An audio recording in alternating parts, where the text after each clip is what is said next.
tunaweza kufanya leo hii. Que Dieu soit loué pour les prophètes. Comment allons-nous savoir ces choses? Suivez très bien, frère Benamadi. Moïse allant de l'avant, portant un bateau. Et nous voyons que la mer Rouge s'était ouverte. La mer Rouge s'était ouverte.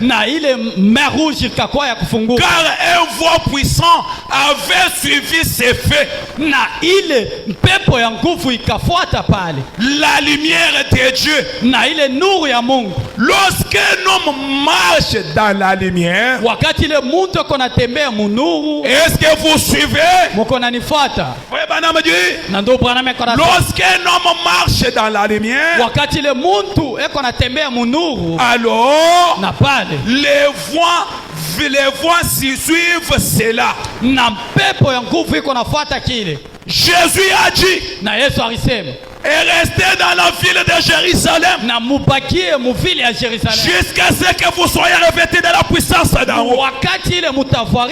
Et ils ont entendu jusqu'à ce qu'il fait du ciel les bris des voix impétueux. Suivez. Branham dit ils ont marché dans la lumière jusqu'à ce que les voix s'est mis à souffler.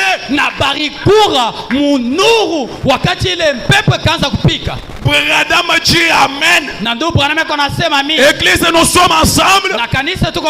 Écoutez très bien. Branham dit entrez tout simplement dans la lumière d'aujourd'hui. Vous qui êtes en dehors de Christ, les voix viendront comme les jours de la Pentecôte.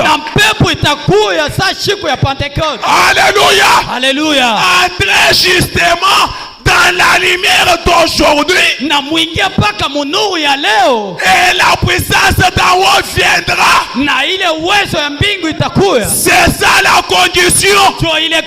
Pas aller à Jérusalem, pas aller en Israël, mais entrer justement dans la lumière d'aujourd'hui. Le temps nous manque de parler de la lumière d'aujourd'hui. Entrer dans la lumière fait dire une parole de prophétie manifestée.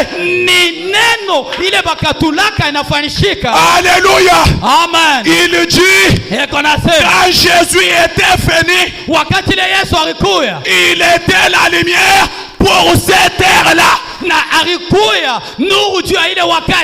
Et quand la parole promise se manifeste, c'est la lumière pour ces jours-là. Rappelez-vous, il y avait une prophétie qui disait je vous enverrai Élie le prophète. Si cette prophétie est accomplie, c'est ça la lumière pour aujourd'hui.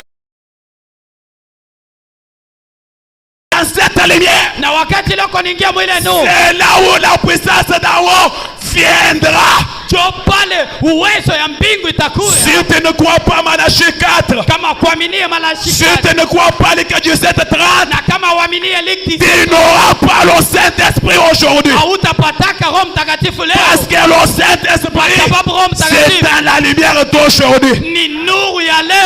Alléluia. Amen. Est-ce qu'il y a quelqu'un qui croit Malachie 4? Est-ce que vous croyez Malachie 4?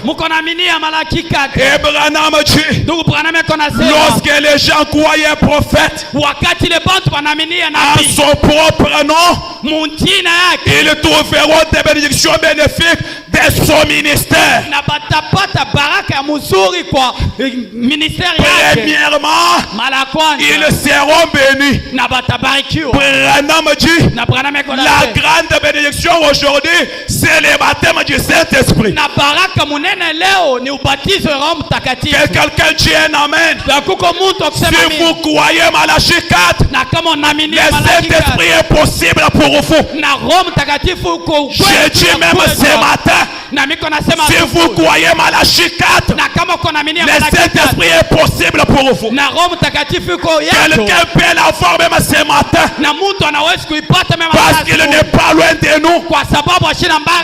Branham dit, Na Branham eko na souvent quand on parle de lui, wakati ile tunasema il se manifeste toujours. na anatoneshaka Ce bana matin, hii asubuhi nous sommes en train de parler du Saint-Esprit. na tuko nasemezea juu ya Roho Je Mtakatifu. vous assure, Na miko na nomi il est dans cette salle. na eko muisal Branham dit, na Branham eko na tu se ne peux pas le voir, hautawezi kuiona mais tu peux le sentir. na unaweza kuishikia Et le sentir na kuishikia est plus meilleur que le voir. na iko vizuri Si kushikia quelqu'un kuona. est prêt ce matin, Na kama mtu ako karibu ile la asubuhi, puissance surnaturelle, na ile uwezo wa le sirnature Dieu invisible, na Mungu la peut shonekani passer à côté de lui. anaweza kupita pembeni Il yako. peut lui toucher ce matin. Anaweza kukugusa Et Yesu quand il te touche, kwa wakati ile c'est anakugusa un changement total. ni kubadilisha kwa ukweli. Quand il te touche, Wakati ile anakugusa c'est la guérison totale. ni utunzo wa ukweli. Quand il te touche, Wakati ile c'est anakugusa l'élévation totale. ni kupandishiwa kwa Si ukweli. quelqu'un croit Na kama kuko qu'il Mungu trouve hapa, sa solution, na apate que le Seigneur vous na bénisse. Bwana Yesu anubariki.